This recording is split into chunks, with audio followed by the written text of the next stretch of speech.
তো hello guys, আবার আমরা চলে আসছি নতুন একটা ব্লগ নিয়ে। আজকে আমরা আছি নেপালে, আর পুকারাতে আছি এখন আমরা ফিউলাকে।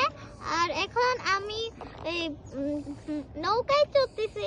আমার খুব ভয় লাগতেছে নৌকা যদি উল্টায় যায়। আমি জ্যাকেট পরছি, আমি তো আবার সাঁতার পারি না। তো এখন আমরা আছি এখানে, দেখতেছি কি একটা জায়গা, অনেক সুন্দর। তোমরা অবশ্যই এখানে আসবা, খুব সুন্দর এইটা জায়গাটা। তো এনজয় করব, মোমেন্টটা এনজয় করবা তোমরা সবাই। তো ফ্যামিলি নিয়ে আসবা তোমরা সবাই। তো গাইস সুন্দর সুন্দর ভিউ দেখো সুন্দর সুন্দর ভিউতে আমরা আসলাম।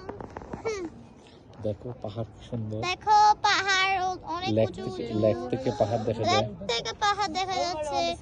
পাহাড়ের উপরে বাড়ি, পাহাড়ের উপর বাড়ি, কত বাড়ি, মানুষ নৌকা নিয়ে বোটিং করতেছে। মানুষ বোটিং করতেছে। আমাদের কেন নিচ্ছে না ওদিকে?